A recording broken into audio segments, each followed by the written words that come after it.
Question for you. Have you ever just had like a super duper awkward conversation before? Like you walk away from that conversation thinking, I am the dumbest person in the world, right? Maybe you bombed the job interview. Like every answer you gave, they looked at you like you were the dumbest person in the world. Or you go on a first date and it's either awkwardly silent or it's awkward because they're talking and you have no clue what they're talking about, right? Like we just have some weird interactions as people. And so there was a few years ago, in fact, my wife and I, it's been about 8 years, moved from South Carolina back to Ohio. This is where we're both from. And we get up here, we start working at a new church, and I had switched groups that we were affiliated with as far as churches go. We came from the Church of God. Now this church is an Assemblies of God church. And so I wanted to get my Assemblies of God credentials. And so you have to go through this whole process. One part of the process is an interview, which if you like that kind of stuff, maybe it doesn't bother you. I hate those kind of things, right? Like I'm introverted enough that I hate being evaluated by people that don't know me very well. So they have this whole process. You have all these people fill out all these character references, and then you drive to Columbus, you go with your spouse, and my wife and I go down there. I'm dressed nice. I have like a shirt tucked in. I'm wearing a tie, all that stuff that I do not like to do. And I sit there, and for like the first little bit, the interview's going really well. But then one of the people who's evaluating us, they look at my wife and they ask this question. They say, okay, on a scale of 1 to 5, how sarcastic is your husband? And my wife, without missing a beat, yells, 5! He's a 5, right?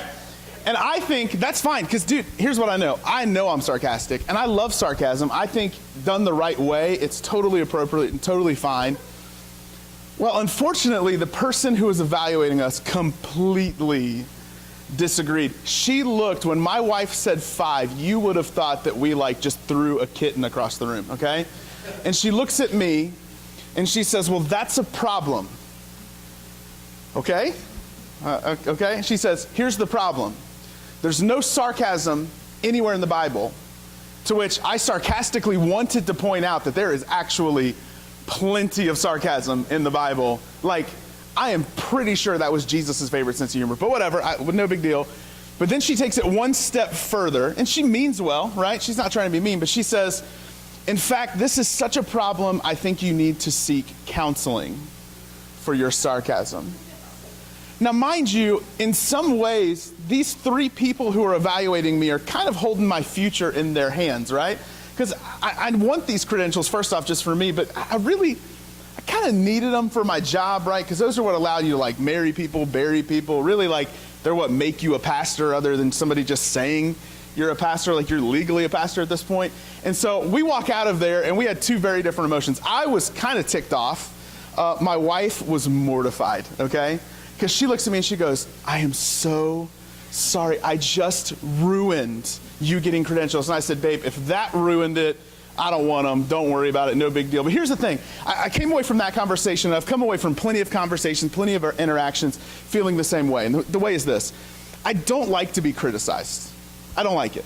In fact, I don't think any of us like to be criticized. But if we look at our culture, here's what I really think is true, is we love criticism as a culture.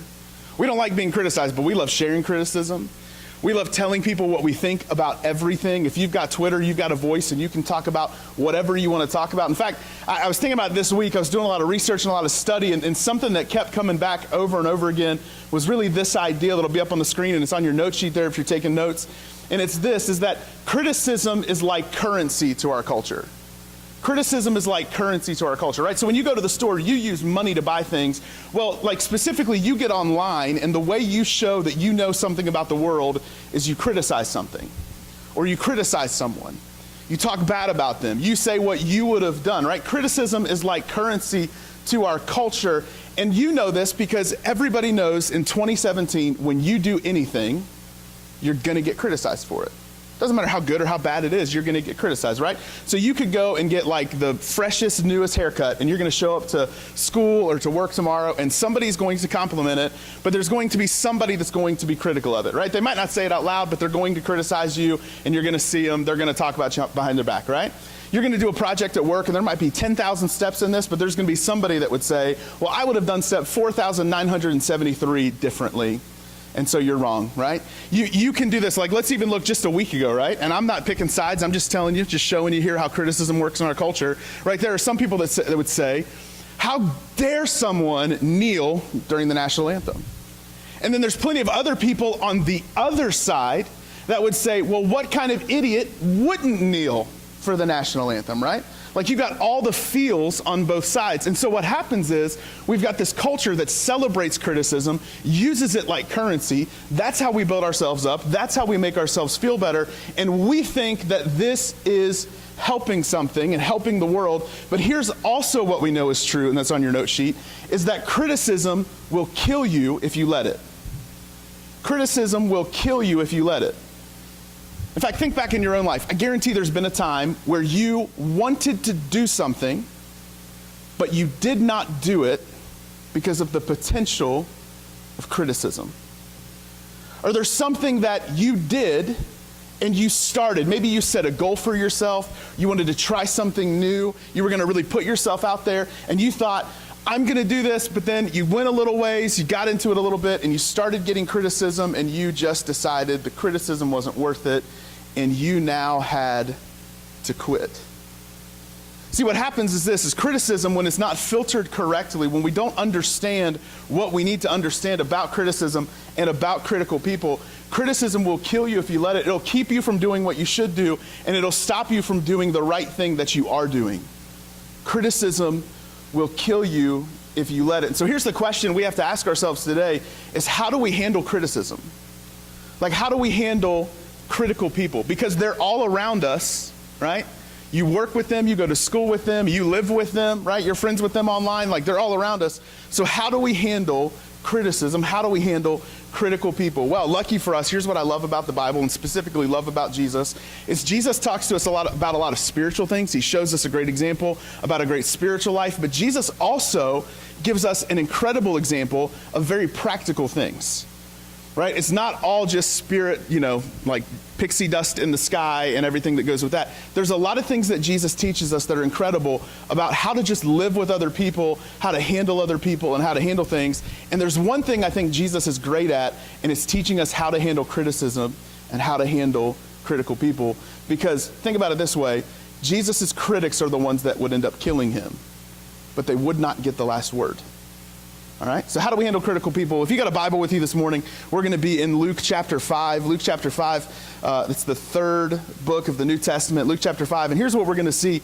Jesus is going to have this interaction with some people who, if you read the Gospels, man, they're critical of him all the way through. If you don't have a Bible or you don't want to turn there, it'll be on the screen. It's on your note sheet right there for you. But Luke chapter 5, starting in verse 27, here's what we see. It says this. It says, after this, Jesus went out and saw a tax collector by the name of Levi sitting at his tax booth. Now, here's what makes that such an abnormal thing that we would even talk about in the Bible, a tax collector. Because in Jesus' day, tax collectors were not like our tax collectors where they work for the IRS, or maybe you're in debt and so you're in collection and people are trying to get money from you. No, what tax collectors would do in Jesus' day is they were appointed by the Roman government, the Roman Empire. So the Romans would go into a city that they had taken over, and they would establish some tax collectors in each region, in each town. And what they would tell them is they'd say, okay, hey, here's how much money you need to get for us, but then you can take more on top of that. Right? So if they said, hey, we need 8%, a guy like Levi, a tax collector, could go to his neighbors and say, I need 14% of your income from this month. And you couldn't do anything about it, because if you retaliated, if you tried to hurt him or tried to kill him, the Romans would come and kill you, right? Because the Romans, they didn't just crucify Jesus. In fact, the Romans were very, very known for, in a town, if there was ever an uprising or somebody did something they shouldn't do, the Romans would crucify people from that town and line them up along the road in and out of that town, so that you could see this is a Roman city, don't mess with it. They wanted to make a point. So you couldn't do anything. So Jesus sees this tax collector named Levi sitting at his booth, and he says this, he says, follow me, follow me. So Levi, verse 28, got up, left everything, and followed him. Jesus, what I love about Jesus, right, this is just totally side note here, is Jesus was so attractive to people who were nothing like him. So attractive to people who were nothing like him. Like, people could not get enough of Jesus. And here's what we know is true, is that is not the case for his church in 2017. The church should be contagious like Jesus was contagious. The church should mirror its leader. Jesus was contagious to people who were nothing like him.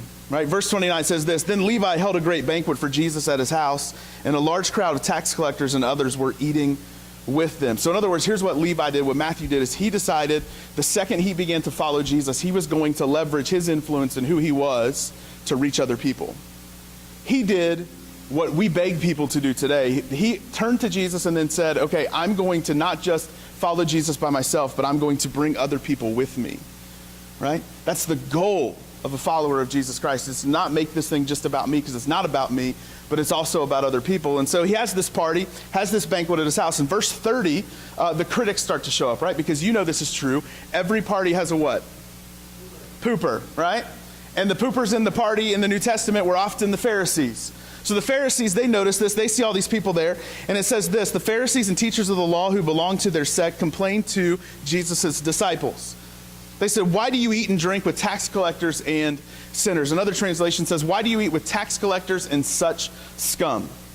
In other words, why do you and your leader eat and drink with people you should not eat and drink with? Because to eat and drink with people in Jesus' day was more than we're just going to hang out, and it was more than just having a meal. It was basically to give your stamp of approval to that person.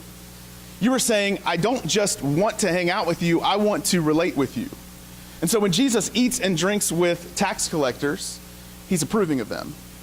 When he eats and drinks with other sinners, people who are making bad choices, people who are prostitutes, people who are taking advantage of people, what Jesus is doing is he is relating to them on a level that most religious people are incredibly uncomfortable with.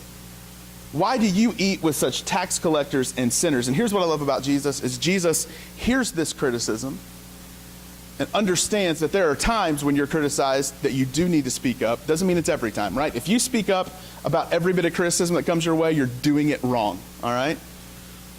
But every once in a while, it's time to speak up. So Jesus hears this, and in verse 31, he begins to respond. It says, Jesus answered them, it is not the healthy who need a doctor, but the sick. This makes sense, because here's what I know. If you leave here today, you go eat lunch, you're not going to get home this afternoon and talk to your girlfriend, talk to your wife, talk to your husband, your kids, and say, you know what? It's been a great day. I mean, church was good. The pastor there was good looking. I mean, that was the really important thing. And we went out. We went to lunch. We didn't have to wait too long. The food was really good. Service was good. I'm home now. I'm going to kick up my feet and watch some football. And once this football game's over and the Bengals beat the Browns, which they are going to do, here's what I feel like doing. You know what we should do? Let's just go to the emergency room and get checked out. Like, nobody does that, right? Why? Because it costs money. Like, nobody's just going to look at somebody else and say, you know what? I think I really, really, really want some x-rays done. Like, that just sounds good. I feel great. Let's just make sure. Nobody does that, right? Because healthy people, what Jesus is saying, they're not in emergency mode. They don't need this care all of a sudden the way that sick people do. He's saying healthy people don't need a doctor. Sick people do. And he says this in the same way, verse 32. He says, I have not come to call the righteous, but sinners to repentance. In other words, I haven't come to hang out with, associate with people who believe they're right with God. I've come to be with people who know that there is a long way between them and God. I have come to be with people who know they need God, who know they need a relationship with him. I've come for the people that you won't associate with. That's why he came. I've come for people that you don't want to deal with. So according to Jesus, how do we handle criticism? Well, I think the answer is pretty simple, and it's something I think we would all understand if we really think about it, but it's easy to forget, and it's this. Jesus knew why he did what he did. Right, so for you and me, here's the truth. If we're going to handle criticism, we have to know this. Why you do what you do matters. Why you do what you do matters. When I was a kid, I played football, which I know might surprise you because I'm a little skinny guy, but I played football. And 7th grade was my first year playing. And so they tell us before our first practices, we're going to have some summer practices. They're going to be really hot. You need to drink a lot of water and do not eat junk food before you come to practice. Don't do it, right? Now, you guys know this. You tell that to a 7th grader. They're not listening. So a couple days into practice, I woke up a little late. My buddy's parents were going to pick me up and take us to practice. And so I just real quickly decided I was going to eat whatever I found really quickly, and I was going to eat whatever looked good. And what looked good was a piece of cake. So I scarfed down this piece of cake, right? Like I made sure like there was no icing on my teeth so nobody would know what I ate. I just didn't want to get caught. I thought I'm going to eat it and go. Nobody's going to know. It's going to be fine. Well, the problem is our warm-ups in football practice, they shouldn't have called them warm-ups. They should have called it getting thrown into the deep end, all right? So you go in, the first thing you do after you put on these 20-something pounds worth of equipment is they make you run this big long lap. Then you come back and you're going to do push-ups, but they're like the segmented push-ups where you start out on your stomach and they say 1 and you go like halfway up and you hold it. Then they say 2, you go all the way up and you hold it. Then they say 3 and you hold it there forever until you feel like you're ill, even if you ate an apple for breakfast that morning. And then they say down and you just do that for a long time. And then they say, okay, on your backs, and you go on your backs, and guess what? You're gonna do sit-ups the same way. You're gonna go 1 halfway up and hold it, 2 all the way up, and you're feeling good because you're basically just sitting down at that point, but you're not up there very long. They say 3 and you have to go back and hold it. And then what they would tell us to do to take our mind off of the pain, I don't know why, they would say, we want you just to scream and pound on your own stomach, right? So you're sitting there holding this position and you're pounding on your own stomach, which is fine most days, but it does not feel so good when you've got cake on your tummy, right? And so we get done with this and you think that's it, but no, then they make you do sprints. So I got to like the second sprint. Like first sprint, I'm feeling sick. And you know how you feel like, not trying to gross you out, but this might gross you out. Like when you know you're gonna barf and you don't want to, and so you're doing this thing where you're like, right? And your whole body's just like involuntarily moving in weird directions. Like you look like a chicken walking around, you're running going, huh, huh, right? And so I get done with the second one and I'm sitting there like waiting in line and like putting my hand over my head to try to like make sure I don't throw up. And I'm sitting there going, huh.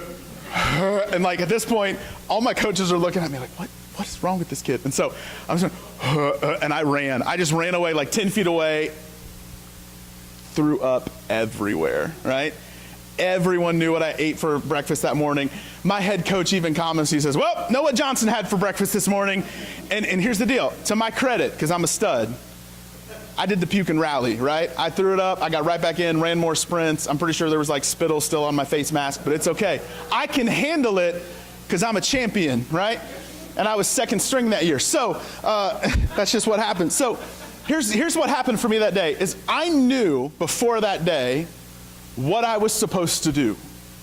I knew what I was supposed to eat. I knew what I was not supposed to eat. That day, I learned an important lesson.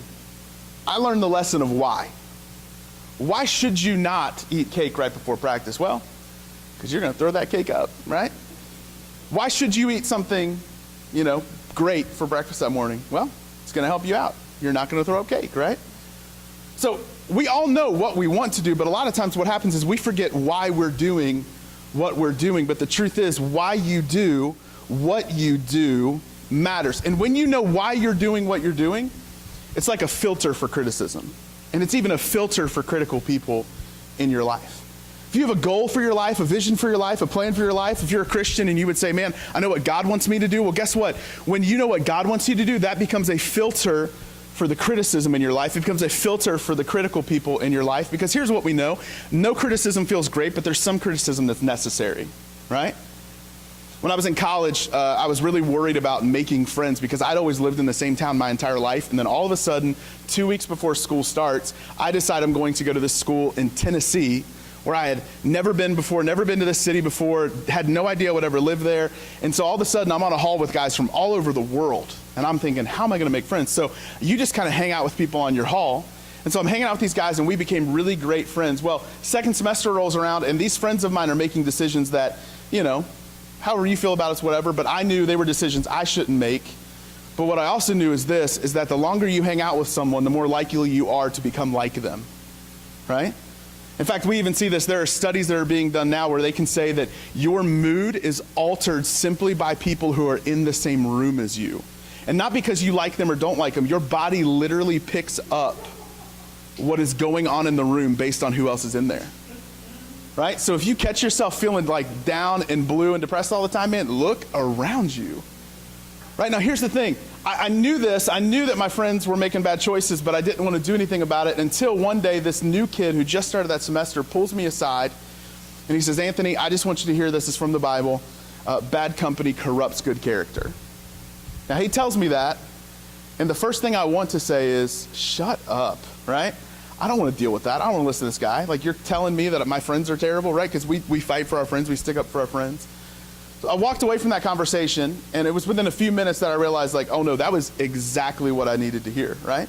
Because some people are going to share criticism with you, and it's great because those people are people that can be trusted. In fact, Proverbs 27:6 says this. It says, wounds from a friend can be trusted, but an enemy multiplies kisses. In other words, if you're hurting, but it's from someone you trust, man, that's probably for your benefit. But somebody who really doesn't have your best interest at heart, they're going to tell you what makes you feel good.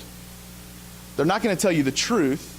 They're going to lie to you because they think it's benefiting you, when actually it's hurting you. But wounds from a friend can be trusted. You can't turn off all the criticism in your life. Some of it is really good, but then there's also those things that people are critical of that we just know, hey, this is not for me. And if you know your why, you can say, you know what? I need to get rid of this criticism as quickly as possible. I need to get it out of here. I don't need to hang on to it. I don't need to remember it. I don't need to think about it. I don't need to focus on it, because you know why you do what you do. You know why you do what you do matters. And so when people criticize something, you can look at them easily and say, hey, that's not for me. Right? In fact, our very first Christmas service we had at this church, we opened up. I told our worship leader at the time, I said, hey man, we just want to have fun. First song I want you to do, doesn't even have to be a Christian song. I just want a Christmas song. I don't care if it's Hanson's Christmas song. Okay, like I just don't care. You play whatever you want to play, just fun Christmas song.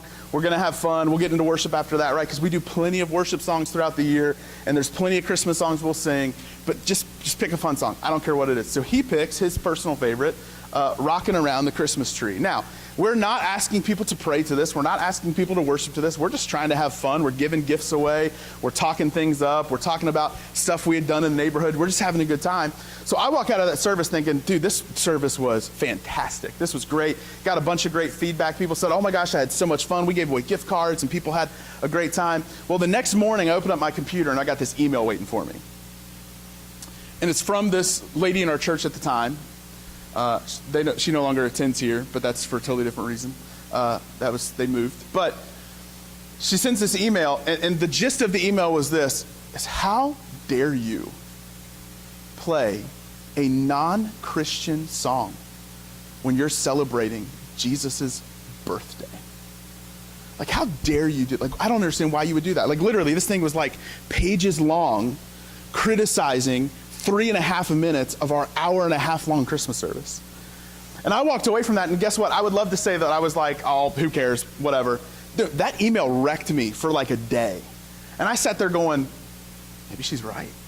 Like maybe we just made a terrible decision. Like, oh my gosh, like, am I a bad pastor? Am I not good at that? Like, and I couldn't shake it. And then all of a sudden, like, I started sharing it with somebody else to say, hey, can you just help me process this? And in that conversation, they said, okay, well, why'd you do it?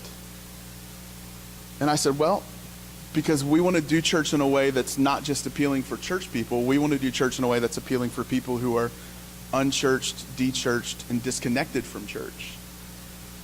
And then that person asked, they said, okay, well, then what should you do with that criticism? And I said, probably ignore it. Because guess who wasn't upset that day? We had plenty of non-Christians in the room that day. Didn't bother them. But we had one lady in the church who was super upset about it. And what it came down to was, hey, we love you. We love that you're here. But we didn't do that for you. So when I responded to her, I said, hey, I appreciate you looking out, and I trust that you are trying to do what's best for me and best for our church, but I need you to understand why we do what we do. Did that person like it? No, they didn't. But at the end of the day, that's not what mattered. We did what we did because we knew why we were doing what we were doing. Why you do what you do matters. And here's why it matters so much. And this might sound confusing, but trust me, this is important. Because when you know why you do, what you should do becomes clear. When you know why you do, what you should do becomes clear. So if you're struggling looking at the future, And you're wondering, I don't know what my life is going to look like, right? Because we've been trained from a young age to think about what the future looks like, right? People ask you when you're a kid, what do you want to be when you grow up? And you draw it, you write it, you talk about it, and we focus so much on what, and we don't think about why we want to do it. And so as we look at the future, we're not thinking about why we want to do something. We're thinking about what we want the future to look like. But when you think about what the future looks like, that doesn't clear anything up. When you know why you do, what you should do becomes clear. So some of us just got done with a 21-day fast. And I'm just going to be honest, fasting for 21 days is not fun. In fact, there are some days fasting for 21 days, you look at it and go, this is stupid, right? Like, why am I not eating whatever I want to eat? Why am I not drinking caffeine? Because I'm going to drink caffeine later today, and it's going to be incredible, right? But why am I not doing that? But then why makes you remember once again, okay, well, why am I doing that? Because I want to get closer to God. And your why will tell you that not drinking the caffeine is worth it when compared to taking the shortcut. When you know why you do, what you should do becomes clear. And so here's my question for you this morning. If you're going to handle criticism and handle those critical people in your life, you need to be able to answer the question, what's my why? What's your why? Like, why do you do what you do? Why do your feet hit the floor every single morning? And when you can answer that question, when you can say, here's why I do what I do, then when you get criticized, you're going to be able to do what Jesus does. You're going to be able to filter it and say, okay, I do what I do for this reason. Why do you work that second job? Well, man, it's for my kids. Like, why do I work a second job? It's for my family. Why do I not go out till 3 in the morning on a Saturday night? Well, why? I want to be prepared for Sunday morning. Why do I make the decisions financially I make? Why do I tithe and give 10% of my income to God every single paycheck? Well, why? Because I want to honor God with my finances. Why do I do what I do? Why do you do what you do? Well, here's the thing. What's your why? Because when you know why you do, what you should do becomes clear. And so there's something on your